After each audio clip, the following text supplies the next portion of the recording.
DevCentral community. It is DevCentral Connects. This is our time where we get to connect with you, the community, and we love it. We stream every week, Thursdays at 12:30 Pacific, and we're on YouTube, we're on LinkedIn, we're on Periscope. We get to interact with you. So for those that have maybe never been here before, you can type in questions or comments, and we will interact with them, in real time right here on this show on DevCentral Connects. So I'm John, and this is Jason, and we are excited to be here. So Jason, how about another week of DevCentral Connects, man? I'm stoked. Awesome. And this week I'm not alone and all by myself like I was last week. That's right. We will. I will not sing again. We'll hold off the karaoke cue right there. But no, it's good. It's good to be together and connect with everyone. So today we're going to talk about automation, and it's not manual. What we're doing today, it's automated. I like to think everything we're doing today is automated. That's probably not totally true. But before we get into that, I got a question for you. I know sometimes I'll just throw out the little icebreaker kind of questions. And maybe for those in the audience, you can consider these, or you can consider this question as well. Comment, type in the comments or whatever. So when you were growing up as a young little lad, as a young little Jason Rom, and you played with different toys, what is like that toy that you had to have, like your favorite toy growing up? Man, the Star Wars figures and okay. Yeah, probably all the Star Wars stuff. All the Star Wars. Yeah. So Transformers too. Loved Transformers. So what I was going to say is Legos. We had this big bucket of Legos, and we would inevitably just dump it on the living room floor. There's the Lego bricks everywhere. So, danger to anyone that might try to step through that without shoes on. But what we would do is try to take it the extra step further and have a Lego that would go into a transformer. And this was a bucket of Legos that, we had the little kits and stuff that we would buy along the way, but then we just dumped them in this big bucket. So there was just a ton of little Lego bricks. And so that was always a lot of fun trying to make a transformer out of this, big pile of Lego bricks. It was awesome. Yeah. I was a huge fan of Legos, and I can't believe that didn't come to mind first. So, yeah, Legos are amazing. Yeah. And really, I've mentored some Lego league teams over the years with robotics, and it's a great excuse to play with Legos still as an adult. So hey, you never outgrow the Legos, So that's awesome, man. I know we see Pasilva's out there in the crowd, the Evel Knievel SST bike. Man, nice. You can jump over like 10 cars with that thing, Pasilva. You just get good and going down a hill and then ramp it up, man. That's some Evel Knievel. It makes me think of the Toy Story 4 with the Keanu Reeves character, the Duke Kaboom. He's like, yes, I Canada. Yes, I Canada. Love it. Awesome, man. Loved my Legos. Yes. Who doesn't? Who doesn't? In fact, I built a room in my basement. I've got a little area under the stairs. Yeah. And my I guess my middle son, he wanted a space of his own for all of his Legos, and he's got tons of Legos. So we built little, cubbies in the wall so that he can display all of his minifigures and all of his different sets. And we put some drywall up and some lights. And so that's where he goes to hide away from the family when we're getting on his nerves and plays with his Legos. So. Sneak down there, the little escape cave or whatever. That's awesome. How dare you, P. Silva? Silva, yeah. SSP, not SST. So for those Evel Knievel, people out there. This is not a political show. I don't think anybody was going to fact check you, but it's good to on-demand fact checking. This is not the presidential debate or whatever, but yeah, good stuff, man. SSP. So imagine. All right, so Jason, imagine building a Lego, world with all the different buildings and the cars and the whatever, and sitting down and taking all this time to be able to do that. It could take days, it could take weeks, depending on how intricate all these things are. And some of them do take days. Speaking of the Star Wars one, like you put the Millennium Falcon together or something, like that's ridiculously long and intense, and just all of those little, all those little Lego bricks you got to do. But then guess what? What if you could hit a button and it's like, psh, it's just done. It's just done for you. And I think that gets at the heart of what we're going to talk about today, and that is the power of automation. So when you provision a big IP and you got to set up virtual servers and you've got to set up, all the VLANs and all the networking, and you've got to license this thing, and man, I forgot my license key or whatever. What if you could just bam and it's all done? The big proverbial easy button. It's the big easy button. I love it. So we got a couple of awesome guys here today. So the first one, the first guy that we're going to talk to, Daniel Stokes, is he's the Jedi master, to go back to the Star Wars thing, of all of this automation, onboarding, telemetry stuff, AS3, ABC, XYZ, you name it, he owns it.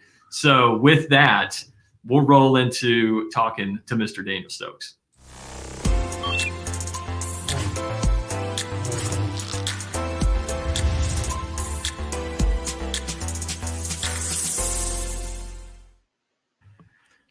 Daniel Stokes. Daniel Stokes.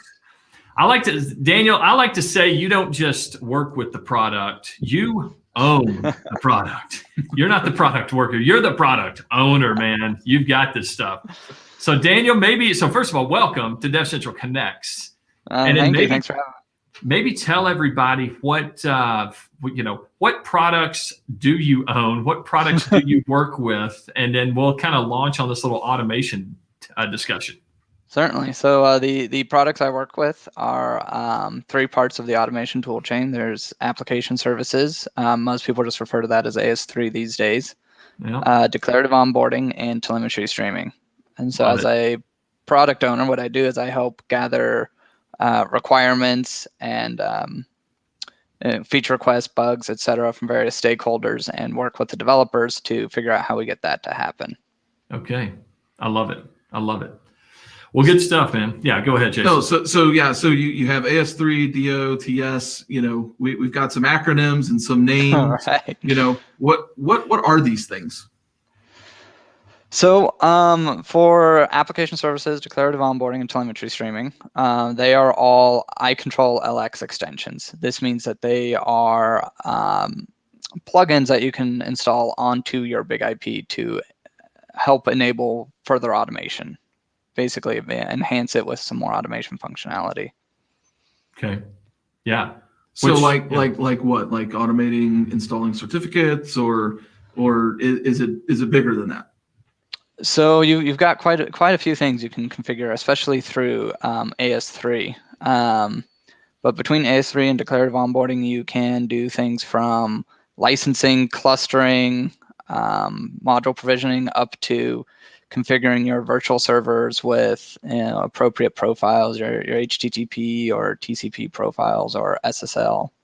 So you can kind of have control from when you first turn on your big IP to updating your pool members, and then you add telemetry streaming into all that, and you can keep an eye on it much more easily by sending metrics or events from the big IP to your consumer of choice, whether it's Elasticsearch or AWS CloudWatch. I think at this point we're up to about 14 or 15 different consumers that are supported.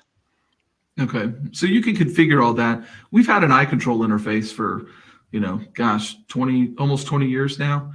Whether it was SOAP or REST, what's different about the automation tool chain from something like iControl SOAP or even the initial stages of iControl REST? Sure. So one of the big things that you're going to get with something like AS3 is the fact that you're sending one HTTP request to configure your applications, instead of one request to create an HTTP profile, one request to create your virtual server, another request to create your pool, another request to attach the pool to the virtual server, maybe a handful of requests to create your nodes, and then a handful of requests to attach those nodes to your pool. So instead of having to juggle all of these different HTTP requests and having to remember what order to do them all in, you can just specify your configuration as one file that you could put under version control or store however you want. You just send that to the big IP, and AS3 does the rest for you. It handles figuring out what order to do things in, and if something goes wrong along the way, it's able to undo anything that it's done previously to just get you back into the state you were in before you even submitted that declaration.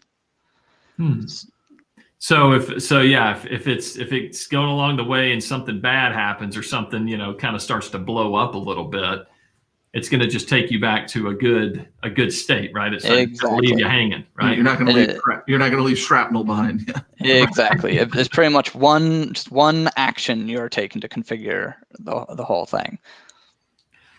So that's a powerful thing. I mean, it's like, hey, it really is. You're talking about the easy button or whatever. You send one HTTP call or whatever, and it's just like, boom, it's all done, right? Right. So I guess maybe a couple of things. Maybe if we could back up for just a quick second and talk about the automation tool chain itself. We use that terminology. Let's talk about this automation tool chain. So in my caveman brain here, I'm thinking, hey, an automation tool chain, that means that there's several tools that are in play here, right?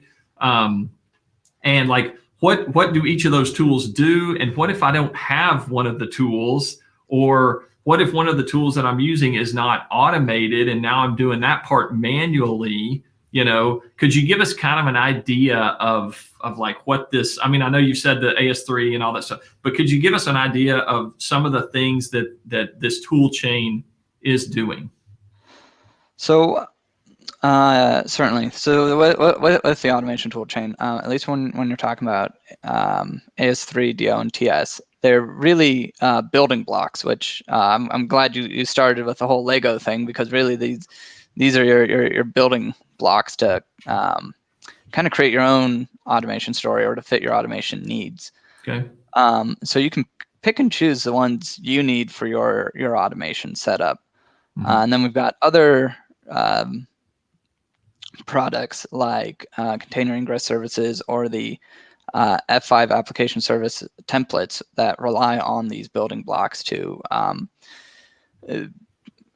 make things even easier for the end user. Okay. Continue the automation, story, Right. as it were, whatever, really expand this, the capabilities of the automation. Okay. Now that makes sense. The tool chain is really there to enable further automation. Because Big IP has been around for quite a while. When it was first developed, it wasn't really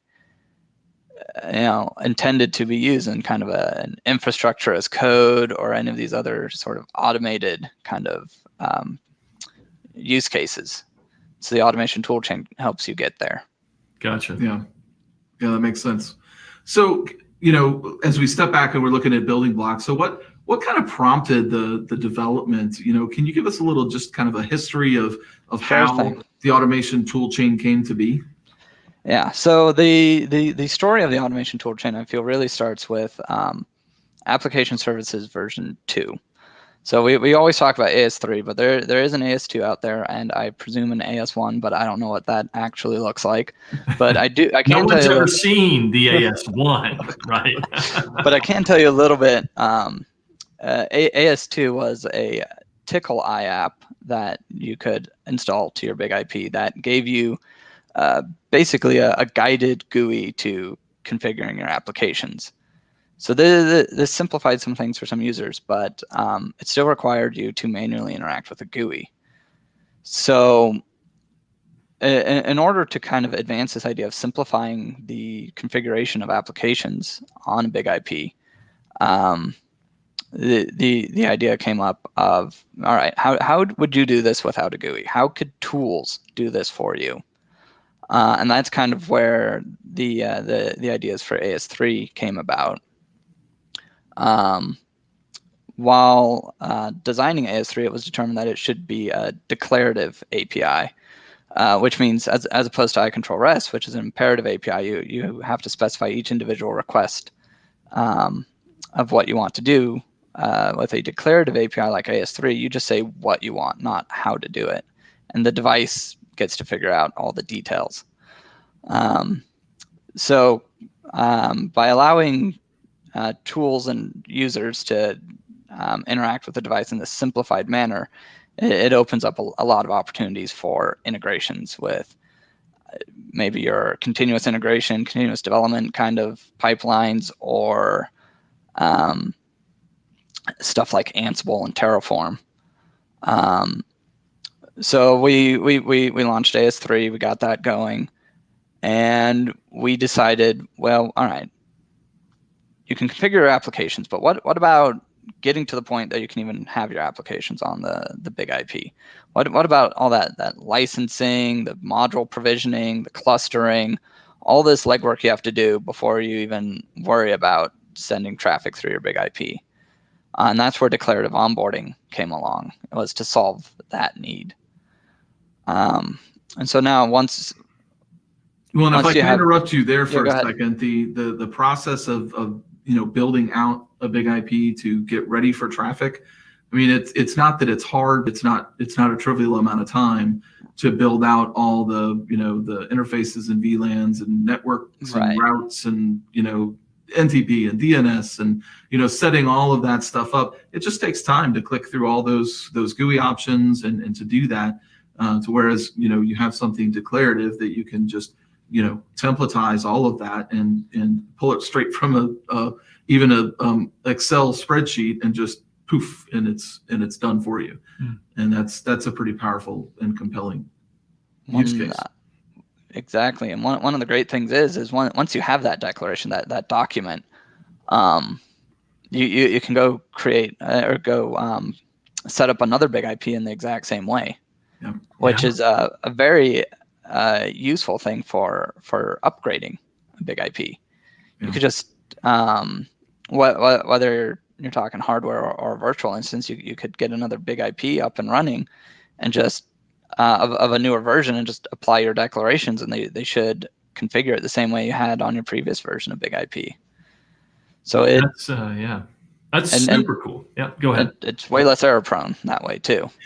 Yeah, because you're not typing in I missed the whatever on that IP address. I hit a 7 instead of 6 or whatever, and the whole thing blows up, whatever. But that's and saves you the pain of like UCS archive, pull that off, restore it on a new box, and change the stuff that you need to change. And that's pretty powerful stuff. And I gotta think too, I bet there's got to be a lot of big IPs getting spun up these days. We're living in a more automated time, where you've got these containers, you've got services are getting spun up and spun down. People are pushing code every single day, multiple times a day, whatever.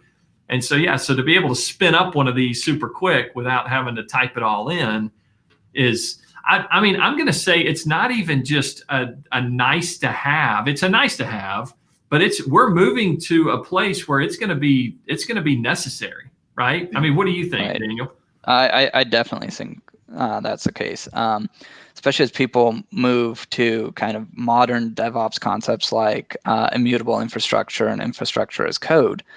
You have to have automation in order to do that, and things like declarative onboarding, AS3, they certainly allow you to do that, or at least allow you to do it much more easily than without those tools.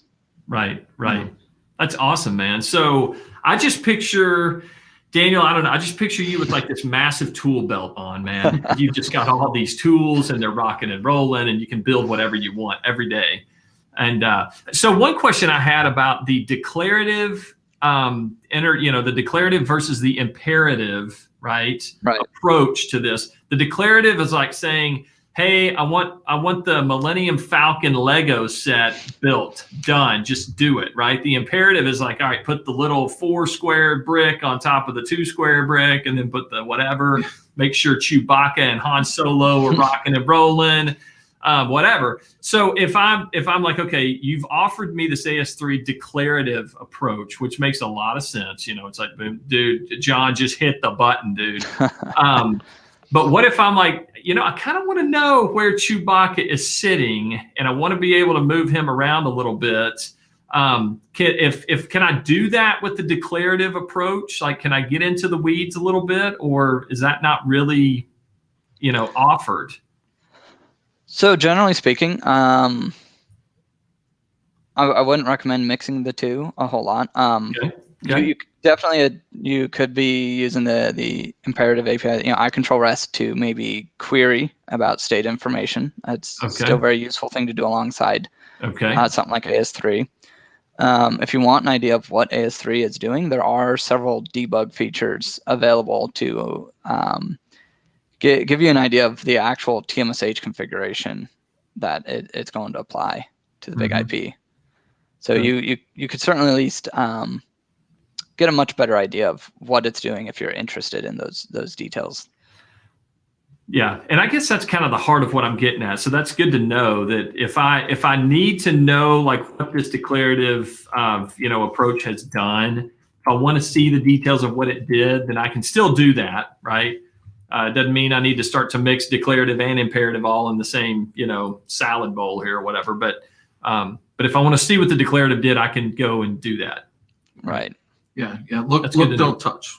Exactly. I kind of look at the difference between declarative and imperative, at least as far as my approach to that is that I want to know exactly what the app is doing and how F5 technology helps it do what it does. And when I understand that, I'm happy to automate that. But I want to understand all the nuts and bolts and how the thing is built. Yeah. Once I've built it once, I don't need to do that again. You automate the boring stuff, right? Once you know it, move on and know other things and let automation handle that. Yeah.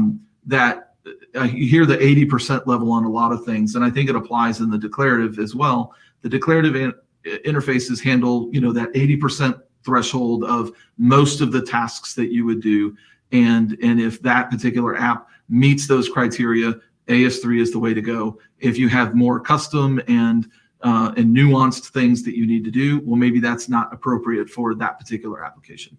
Is that a fair approach to take in your mind, Daniel? Yeah, I would say that's generally a pretty fair assessment of it. Yeah. Okay. Well, we're gonna move on to some demo stuff here in just a couple of minutes. Daniel, we had a couple questions here that we've had some really good questions. Yeah. Eric's knocking some of these out. I don't know. Let's see. First one here. Is it one declaration per partition, or can multiple declarations configure the same partition? And how do you recommend grouping apps into partitions? Okay. So one declaration can actually define multiple partitions. As far as multiple declarations configuring the same partition, if you had two requests, or two declarations, I should say, sent to AS3 for the same partition, the second declaration would just override the first one. As far as grouping apps into partitions, so at least one recommendation we have there is it's generally best not to throw everything into the same partition. So AS3 operates on a per partition basis, or in the AS3 declaration, they're referred to as tenants. So what that means is when AS3 does its processing, it will focus on that one tenant at a time. And if you have everything in one tenant and you make one small modification, it's going to have to look over everything that's already in that tenant to make sure it hasn't changed or hasn't been messed with. So if you can find a good way to organize your applications into multiple tenants, maybe based on business units or some other dividing line, that could reduce the amount of work AS3 has to do when you make a change to that tenant. But otherwise, it's fairly open as far as how to split your applications across tenants. I would say just kind of whatever makes sense for your needs. Like I said, something like across business units, or maybe different teams are controlling different tenants. But there's certainly a fair amount of flexibility there. Okay. And I have a final question before we move over to Mr. Eric Chen. When we talk about automation, we tend to think towards the modern architectures of cloud and whether it's public or private, but that doesn't have to be the case. It still has a story in hardware, right? Certainly. We've got quite a few customers using AS3 DO and telemetry streaming on their hardware devices. They certainly work just fine there, and there's certainly a need to automate those devices as well. Yeah. Okay, cool. Automate everything, right? Right? That's right.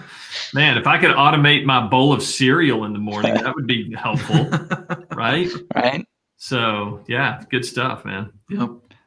Well, Daniel, thanks so much for joining us. Really appreciate your insights and your expertise. We're going to transition now over to Eric Chen, who's going to do some excellent little Hello World demos for us and getting started with automation. Thanks, Daniel. Thanks, Daniel. Really appreciate it. Man. All right.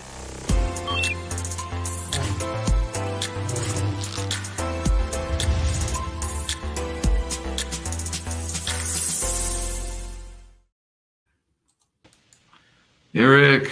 Hey, Eric Chen. How's it going? Eric you too, man. Eric joined us for an APM show we did back at the very beginning of COVID. So it's been a short minute since we did that, but glad to have you back on, Eric. And you're gonna share the awesomeness of automation with us as it relates to, for the people out there who, they've seen the automation from afar. They've heard the stories. They've looked at maybe some of the documentation and like, man, I just, I might want to tap my toe in the water, but it's a little bit scary out there in the ocean, and I'm not quite ready to leave the beach. And so, you're gonna make us all comfortable with that. Absolutely. So no pressure. Well, I like Jason quickly. I like to think that whatever Eric Chen does or touches, it's going to make us comfortable because this guy knows what he's doing, man. That's right. There is nothing he doesn't know.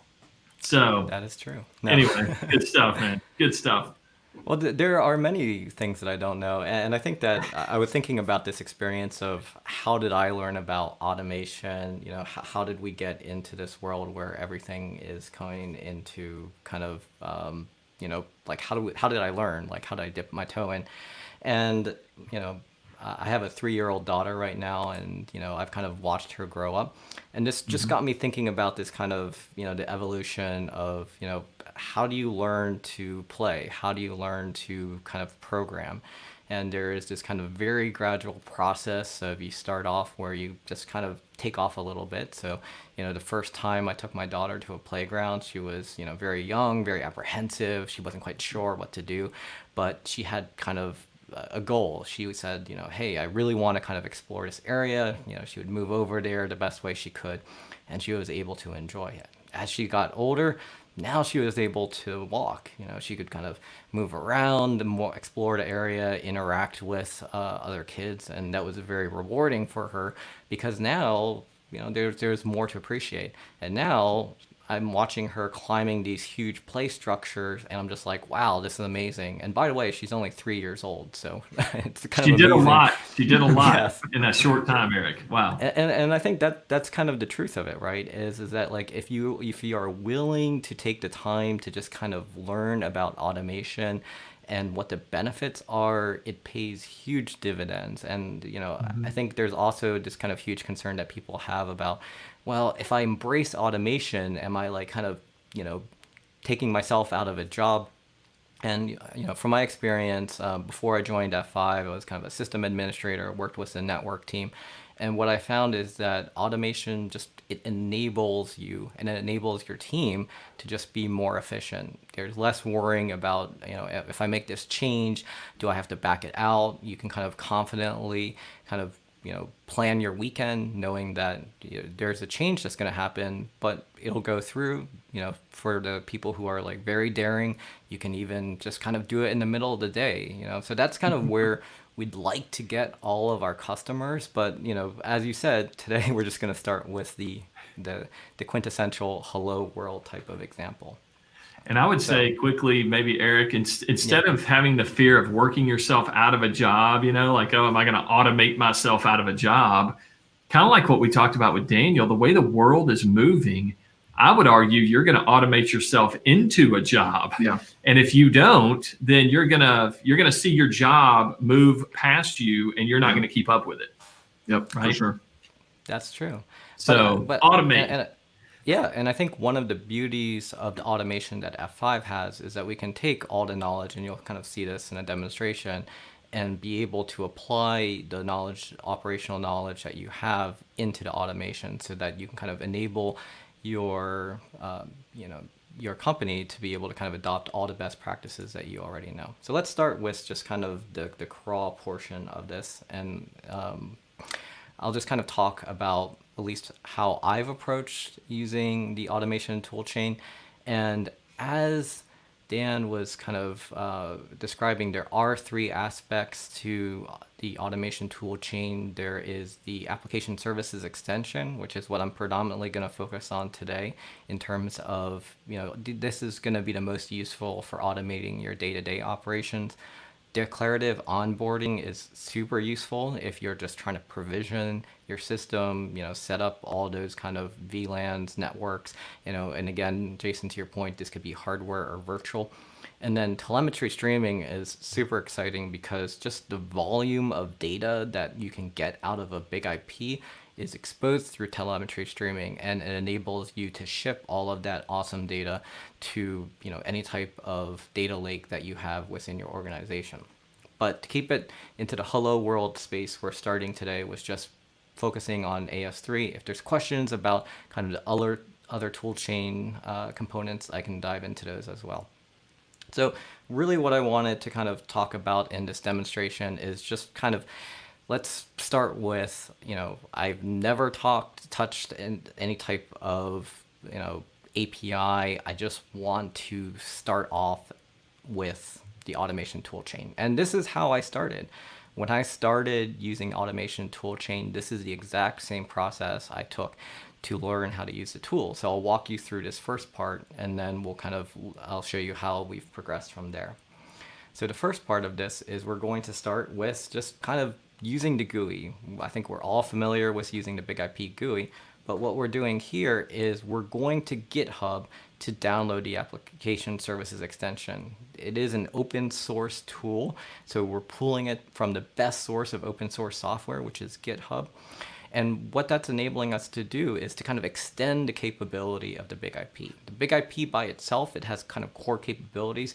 You can see here that we're selecting the latest version of the application services extension and bring it onto the device. This is fantastic because just think about just how quickly automation changes and then how slowly the releases of Big IP come out. This enables you a safe way to apply the latest automation, but still support your platforms up to version 12. The next part is I just want to show you very basically how do you interact with the Big IP's APIs. What I'm doing in this Postman example is I'm just making a request to the base of the iControl REST interface. And really just what I want to kind of share here is that when you're interacting with our API, you need to use authentication. Application Services Extension can use basic authentication, and this is regardless of whether you're using any type of remote authentication like TACX or Radius. It can still use that basic auth when you're communicating with that API. Which is different, right, than using the imperative interfaces, right? Yeah, Because and that's a good the point. imperative interfaces, to do pretty much anything, you have to have the remote authentication and you have to use tokens. That's true. And I'll also make a good plug that on DevCentral, there's an excellent article about AS3 best practices, and it kind of talks about some of the benefits of using basic authentication with interacting with AS3 versus using tokens. So for interacting with the automation toolchain, I would definitely recommend using the basic auth as just kind of, it's a little bit easier to use, and then you don't have to kind of juggle all of the tokens. So moving on, this first endpoint that I'm connecting to is we've installed the component and we just want to make sure that everything's installed okay. So there's this /info endpoint that just says, hey, what version of software that we have installed. Later on, I'm going to show different ways that we can access it, but this just says, hey, that install that I did via the GUI was successful. The next part that I really want to show is where do I learn about AS3? There is a ton of things that you can do with the automation toolchain, and let's be honest, it can be overwhelming when you're starting off. Yeah. So where I always start is just going to Cloud Docs. If you haven't been to Cloud Docs before, it's a great resource. It has all of this documentation. And the first place that I went to was just give me an example of a hello world type of example. This hello world example is probably what we've done before. We've created a virtual server. First, we create a pool, then a monitor, then a virtual server. But instead of having to do that all in that imperative step, or kind of that, the example of the Legos brick by brick, we're just saying, you know what, just give it to me. This is what I want. I want that Millennium Falcon delivered to me. And that's what AS3 is enabling through this. The endpoint does change here. So through the Postman tool, what I was doing right there was just changing where I was going to be communicating with. You kind of see it's kind of processing in the background, but this goes very quickly. So even if you're making large volumes of changes, you'll see that compared to having to do the back and forth of going through the GUI or maybe using like more of the imperative process, it's much more efficient. We've been hearing about this before during the Q&A. AS3 will deploy into a partition. This is good. So there's a question that came in from the chat that was about what were kind of recommendations for how do you work in an environment where you might have lots of existing applications. Should you just like toss out all of those applications and start fresh? Well, maybe you should, but if you can't, then what you could consider is an agreement to say, if you see that something is in a partition, and you can use naming convention, then the policy is don't touch, right? It's like kind of like when you go into the store and your kids are like trying to touch all the things and you're just like, no, don't touch, right? That's kind of the operational rule you need to have so that they can peacefully coexist. And one of the really nice aspects that I do like about AS3 is that it does give you flexibility in how you use objects that are on a big IP. Another question that came in from the chat was, how do you manage SSL certificates? Maybe you're still managing your SSL certificates manually, but you want to use AS3. Or maybe you're using a third-party solution like Venafi to manage your SSL certificates. AS3 is flexible because it allows you to reference these objects that are being managed out of band from AS3. So you kind of peacefully have these two components live together. So I just kind of want to touch on that question from the chat. And also, time permitting, revisit. Somebody brought up the question of, why is it that everything is named service? So I'll also kind of talk about that as well. Yeah, that was. Yeah, we can bring that up. And just while we're pulling that up, Eric, I was just going to say, if I put myself in the shoes of someone who has not automated before, and you mentioned this, the whole crawl and then walk and then run, it is good to know that you don't have to just jump straight in the deep end, as it were. You don't have to go full automation, you can kind of ease into this thing and, get a little comfortable and then ease into it further, right? So that's a good thing to know. Yeah, that was Daniel's question, talking about, why are all the virtual servers named service main? Yes, and I promise you, Daniel, that I will try to get to a demonstration of just how we can make sure that we get them named the way that you want. So what I'm showing you right here is just one of the aspects of AS3. Just gets into that, also the previous question about how to coexist. There is this idea of source of truth that you need to understand. And what this means is, you just saw in this video, I went in there and I manually made a change to something that's being managed by automation. So for the people who are on the chat right now, can you make a guess what's going to happen if automation comes in after me? Any bets right now? Time's clicking. Let's see what happens. All right, it's a suspense. Suspense is killing me. I reload the configuration. It's gone. What happened? This is a very important concept to understand. This might seem kind of intimidating at time, but this is a huge value. I mean, think about how your developers are pushing out your applications. They're not logging onto your web servers and making the changes to the code there. They're making the changes on their workstations and they're testing it all out and then they're pushing it out. And if somebody went up there and made a change to the code out there, it gets overwritten. That's the same concept that we have right here. Yeah. Yep. Mark Van D guessed correctly. So did Carlos Esquivel. Awesome, man. And what I was just showing there was just one of the ways that you can remove a declaration, where I was just basically removing the configuration, preserving the tenant name, and now I've kind of reset that environment. So I'll kind of pause there for a minute before I go into kind of moving from the crawl to the walk, because there's a lot to the hello world, and just make sure that if there's any other questions out there about what we've kind of seen so far. Yeah, Daniel had another one. This is more about declarative onboarding. Some commonly used GUI features were missing, such as using a pool in an LTM route next hop. Is DO getting updates to match all GUI features? And that would be, a question for the other Daniel, right? Because he's the feature and the bug man, right? He owns the product. So I'll answer for Daniel, and he can always correct me if I'm wrong. Yeah. But what I will say, but apparently I'm never wrong, right? You're never wrong. We already Eric say established. whatever you want, man, and it become the source of truth is Eric Chen, right? I am the source It's not of the truth. AS3 declaration. It is Eric Chen. Anyway. So when I started with AS3 like 2 years ago, you actually saw when I was bringing up when I was loading it, there was like all the different versions of it, and I was surprised to see like 2018 on that list. It could do very little when we first started, and one of the things that we take for granted that it was missing was a fast L4 profile. This is something that if you're trying to do kind of optimized type of traffic, it's kind of a good use case. Working with a customer, they said, you know what, Eric, we'd love to use this AS3, but you need to have this feature in there. We've opened an issue on GitHub. There was a very quick turnaround, and what came out of that was support for that capability. So I think it was Daniel who had the question about next hop pools.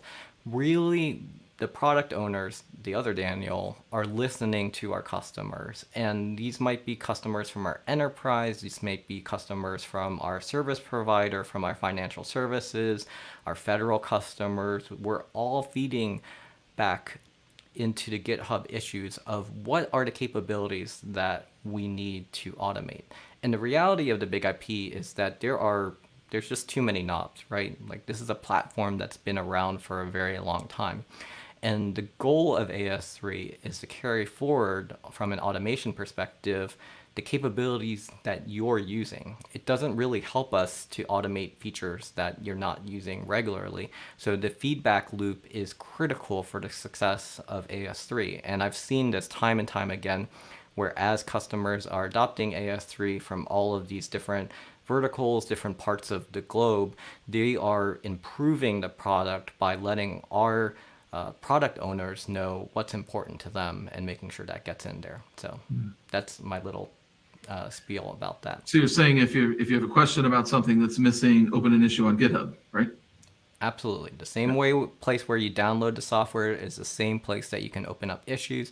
You can also obviously, use your support contract if you have it to open a case through support if you prefer. But from my perspective, it's nice to see when customers open issues on GitHub. It provides a nice layer of transparency, and it also lets you kind of just check in with your community to see, am I the only one that's asking for this, or are there other people that are asking for it? Sometimes that's kind of a good check, because sometimes you open up an issue and you're like, I need this feature, and nobody else is asking for it, and you're just like, well, maybe there's a reason why no one's using this. So just something to consider. Yeah, that's cool. So Mark has a question here. If you use Postman to create objects, how would BigIQ fit in if I want to use that to manage security policies? Can it coexist?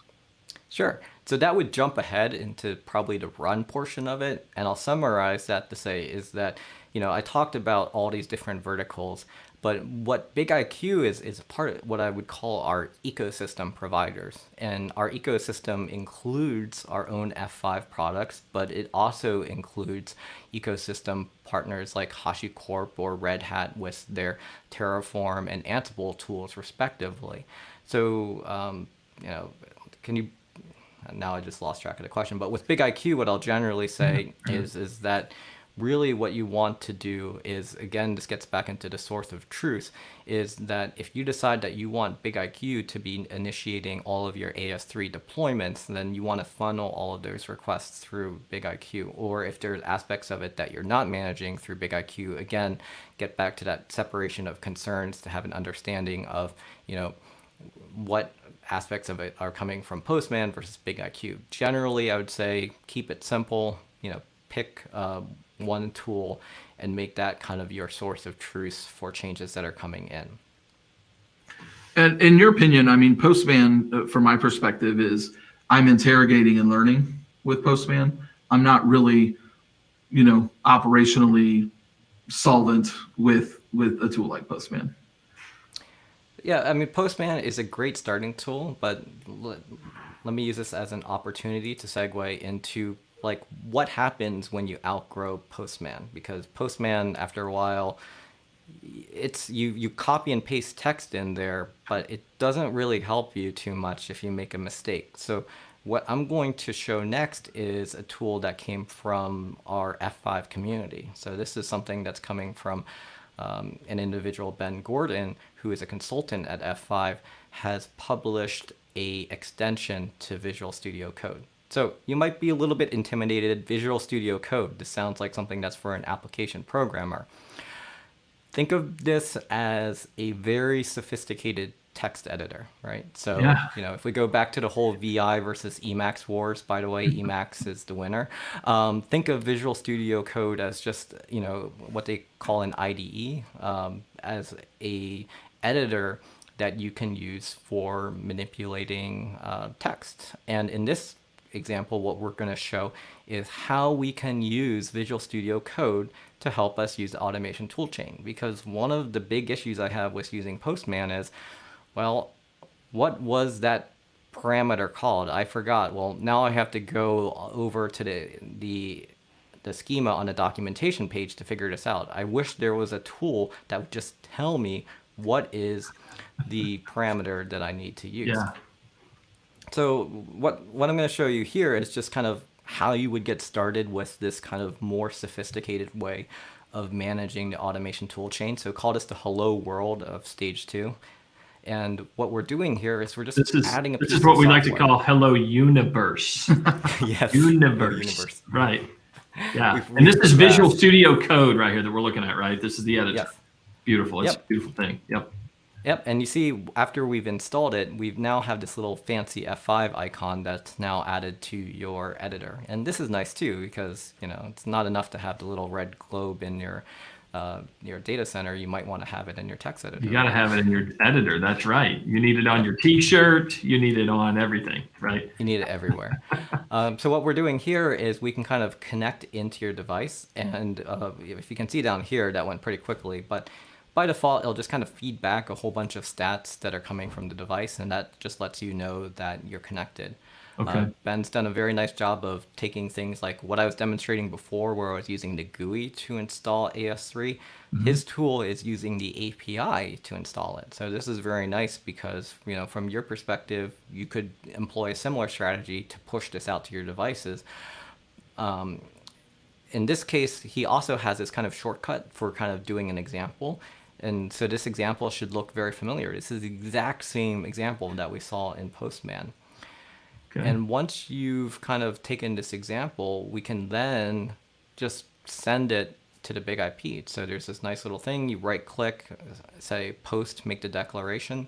And now this is the same action that we were doing Postman, but now we're doing it in Visual Studio Code. And you'll see why this is so important in a minute, because we're going to look at how we can use this to make your life easier for figuring out how to kind of enable the right knob that you need to turn on.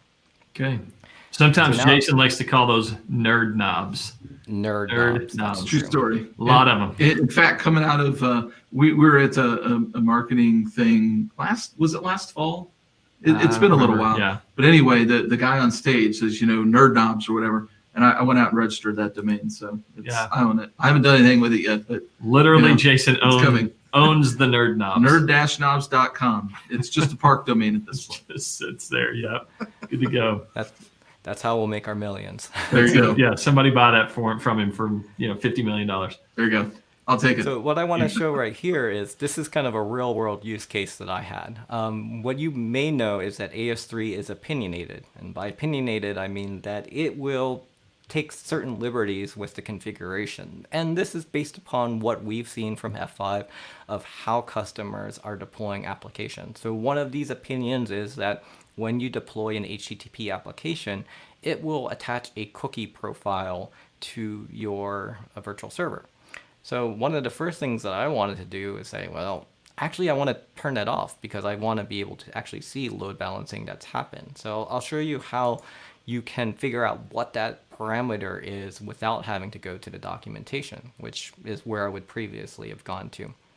So the user guide also mentions how to do this. Again, the docs are fantastic, and it's under the section of validating a declaration. And what this is talking about is that you'll hear us talk about a JSON schema.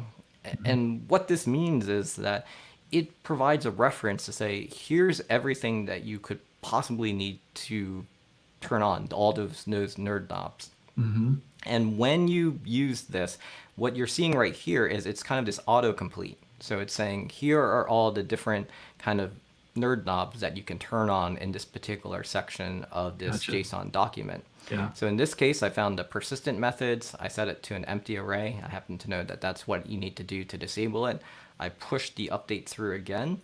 And now what we'll see on the other side of this is that we're going to have the persistence profile disabled. And that's kind of the happy result of, I didn't know what this setting was. I used that schema to figure it out. And it's also useful because when you're editing your declarations in Visual Studio Code, that schema will also save your butt, because let's say you make a mistake somewhere. It's going to say, hey, that's the wrong parameter. You shouldn't be using a string instead of an integer. It knows those type of things. This last thing that I'm showing right here is there's this expand option, and this is just part of AS3. Now you're seeing all the nerd knobs. So if you didn't know what that nerd knob was, the expand option will basically show you every single knob. They're enabled kind of behind the scenes. The expand button is a way that you can kind of understand what was applied in your configuration. Again, it's opinionated. We make assumptions about defaults, and that's intentional. Yeah, I love that. I love that. Yeah, that way you're not twisting a knob that doesn't exist, or you're not, trying to twist it the wrong way or give it the wrong name or the wrong value or whatever. Yeah. Yeah. I have a question for you, Eric. Yeah. If you have a working application and then you mess up your declaration and you send and it fails, what's the status of my working application? That's a very good question. And that involves, how do I call it? An idempotent? Idempotent. There we go. That word that I can never say. I always struggle with that. And I'm just like, I'm going to mess it up, so I don't even try. I mispronounce it every time. Let's say it's atomic. Atomic is kind of a similar concept. Yeah. But let's think about the normal way you make a change. Normal way you make a change, again, back to this Lego example, is you start building the bricks. And if you make a mistake halfway through, then you're just like, well, do I go backwards? Do I go forward? Like, what do I do? When we talk about making an atomic change, what we're talking about is we're going to do it all in one transaction. So if you've ever worked with like a relational database, you've heard about transactions, or even within TMSH, you may have used TMSH transactions before. Spoiler, it's using a TMSH transaction. But what this enables is when you apply a change, and let's say there was an IP conflict that I wasn't aware of, and I applied that configuration, and the end result of all these configurations is there was an IP conflict. What would happen is it would back out that change. So it would leave the device in the state that it was prior to you trying to send that invalid declaration, and you would get an indication of what the error was. So that's kind of the beauty of it, is you're not left guessing, it got through steps 7 of 10, do I need to complete steps 8 through 10, or do I have to roll back manually steps 1 through 7?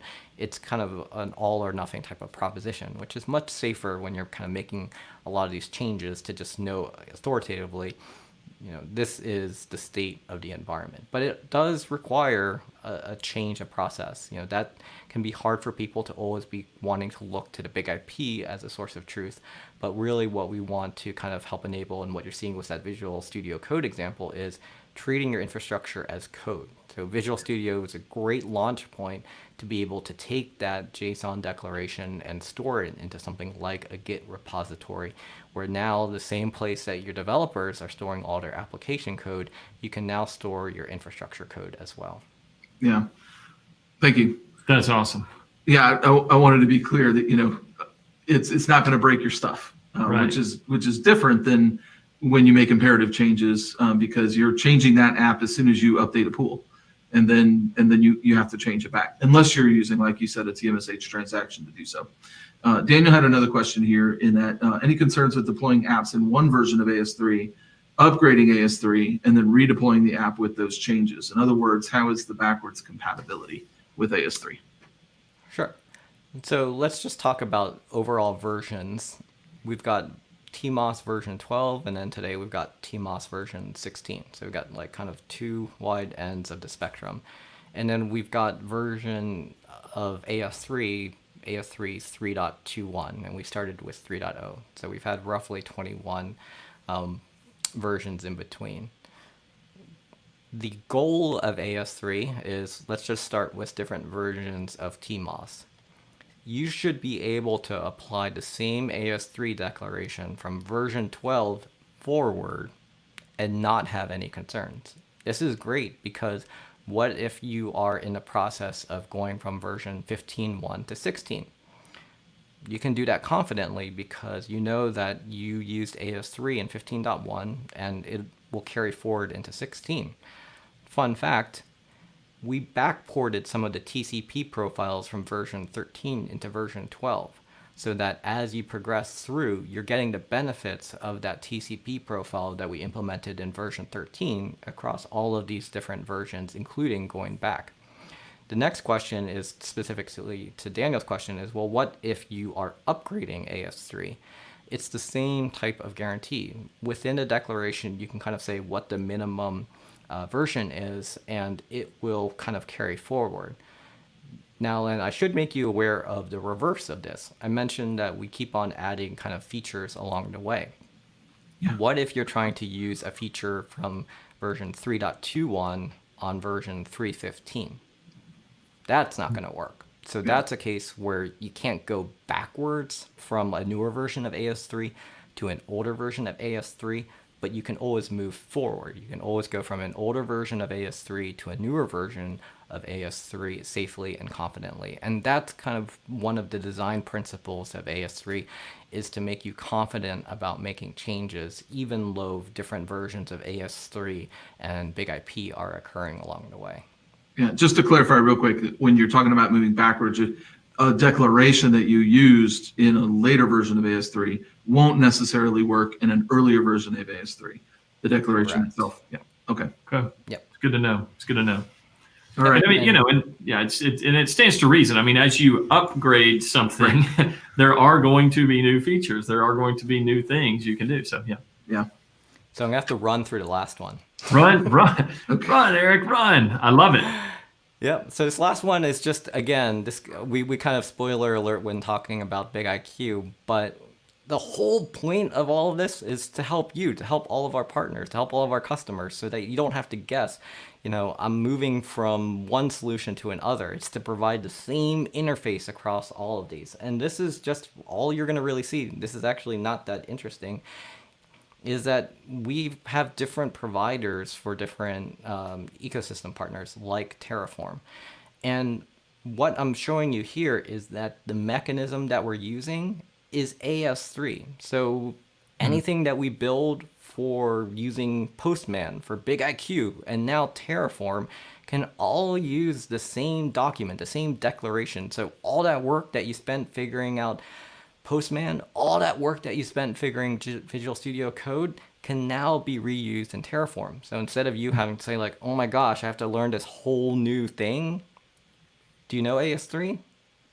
We got you. So that's really the run part of it where you can see how fast you can go, because now it's like you don't have to get locked into one particular solution. You can just say like, hey, this is the best tool for my environment, the best Lego brick.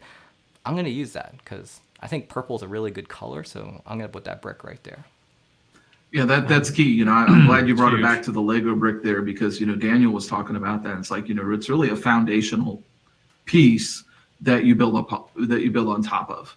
Yeah. And so, whether, like you're saying, it's Terraform or, Ansible or any of the other things, they can consume that interface and use the schema that works across all tools, because tools come and go, right?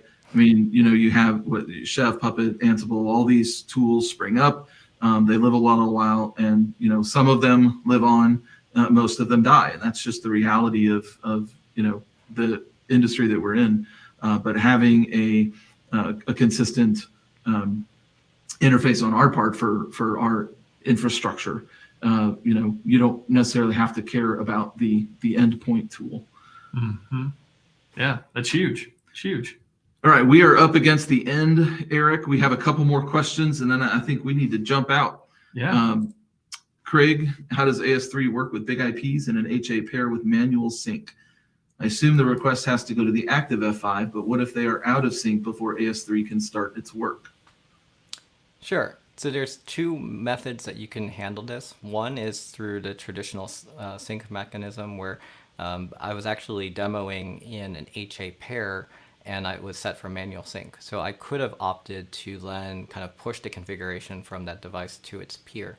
The other option is AS3 does support syntax that if you provide the name of the device group, you can have AS3 also push a configuration change when you make the declaration. So those are kind of two ways that you could handle config sync with AS3. And then obviously if you have auto sync enabled, it wouldn't matter. Okay, cool. And then Daniel has a question here. Anyone taking the official AS3 training? What are your thoughts? Obviously, we're all F5ers. Maybe that's a question more for everybody on the call. Yeah. But have you been through that training, Eric, or have you seen it? I have not. I think that, again, with the walk, crawl, run, that sometimes, I've definitely run into situations where I'm trying to run and I just don't have, my wife's actually training for a marathon right now, so she's out every morning training. But sometimes you kind of wish there's a shortcut. So that's definitely where training can be valuable, because you can say, hey, maybe this training will be that shortcut for me being able to kind of do this race. But I can't speak to myself of the training that you're referring to, but in general, I always encourage training, if you have the resources to do it, or self-training as well. Yeah. Mm-hmm. Did you just kind of train yourself on this, Eric? I know you kind of talked about your journey a little bit. Yeah, and I guess maybe I'll kind of close with that, is that Sure. For me, with the Legos, with the building, the best way of learning or training, I think, is based upon the use case and need. And I think that that's probably the best way to think about it, is, think about you're busy, right? I know we're all moving around. Is there just one thing within your environment that you're just if I just automated that one thing, my life would be easy? Mm-hmm. That's kind of how you have to approach automation, is just kind of chip away at it, get that one thing tackled, and then you're like, hey, I did a thing, and then you do another thing and another thing, and it just kind of snowballs with that. So just think about, how do I automate one thing? And from there, I think that will kind of lead you down the correct course for automation. Okay. Yeah. Well, and I think success in little things, like getting through the hello world stuff, success in little things leads to success in big things. Mm-hmm. And so, it's hard to jump, all the hurdles to the end point, on day one. Right. I need to automate. I know I mentioned, my breakfast cereal in the morning. I'm thinking about my kids doing their chores. My mind's going crazy now, Eric. I want to automate it all. So, no, but that is great advice, to be like, hey, in my world, in my application, whatever world, then let me just pick this one little thing and go automate that, and reach out to the community, man. That's why we're here. Yep. And that's what we do for each other. And let's automate this thing. Yep. So beautiful stuff. Well, Eric, thank you so much. That was enlightening and helpful to me. Hopefully it's helpful to everyone out there. Yes. Daniel, also, thank you for joining us earlier. Daniel, we are all stoked that you were here. So dad joke. I'm a dad. I tell dad jokes. In fact, Corey Marshall at the very beginning, he beat you to that. You know, Fantastic. he beat you to that. So. Corey Marshall. Corey Marshall, if you stay to the end, man, you're my man. I love it. All right. Well, Eric, thank you so much. Awesome. We'll be seeing you in the future. Yep. Thanks, guys. All right. What a fantastic couple of guys, man. Daniel and Eric just automating everything. So yeah, it's like we said, man. I mean, you have to. The world's moving that direction. You can't necessarily step back and say I'll automate later, or maybe I won't automate at all. It's something you need to get into. So. Yeah. Well, he showed Terraform there at the end, and there's another tool out there, Palumo or something like that, that it consumes Terraform providers and allows you to stay Python native for everything. Okay. And so I'm going to look at maybe touching that. That's definitely not in the crawl or the walk. It's definitely on the run side. And Eric's wife, like with the marathon, kind of like really running. Yep. And one of the other things, they showed the installing AS3 and all these on Big IP itself. I think there's a Docker container as well where you can run your declarations through, so you don't have to install them directly on Big IP. Okay. At least I think that's the case, and so maybe that's more of a run as well. Yeah. But like Eric showed us, I mean, if you really just want to start with the crawl thing, some of the Postman stuff, start to get acclimated. What is this API business or whatever? And then step through exactly what he did. Postman and then the Visual Studio stuff, and then get on into Terraform and all the rest. So I love Postman as when I'm interrogating new APIs that I haven't messed with. I love Postman because, you get a nice GUI application to be able to mess with that. You can store attributes, you can store your credentials, and then you can even build out those requests so you don't have to keep overwriting stuff. And command line is awesome. I use it primarily, but when I'm looking at new things, having that GUI in the history is very nice. Yeah, it's awesome, man. It's awesome. All right, so we got a big thanks from Daniel. Daniel, thanks for all the great questions on the show. I think Daniel got Daniel Pacheco got the gold star. I think he does get the gold star. Man, yeah. He's a gold star guy. Mark, absolutely welcome. That's why we're here. And then great comment, very motivational. Big push for me to learn the automation for Big IP. Absolutely, yeah. Automation's the way of the future for sure. So if you're not getting in on it yet, go out, download that AS3 RPM off of GitHub, get it onto your Big IP, and just start playing around. You're not going to break anything with it, so don't do it in production. Start it in test lab. So love it. All right, guys. Awesome, well, we're out of here. Next week is security sidebar. Sidebar. We're going to talk about some really fascinating stuff that, if we go way back to previous security sidebar, some of the people were talking about, how do you distinguish between like real information and fake? There's like the fake news and all that kind of stuff. So how do you know which is which? So we're gonna dive into a little bit of that next Thursday, 12:30 Pacific. So nice. Come on in, and I'm gonna show like a couple of different things and be like, is this real or is this fake, or is this sort of real or sort of fake, or a little what is it? So I'm gonna have to catch the replay because I'm going to a petting zoo kind of thing with my toddler. So nice. Is that real or fake, Jason? I don't know. I think the smell that's going to be all over my hands is going to be very real. It'll be real. So. Yep. Good deal. All right, community. We'll see you next week. Well, he'll see you next week on Security Sidebar. Yep. We'll see you right back here 2 weeks from today for DevCentral Connects. Thank you and have a great day. See you out there.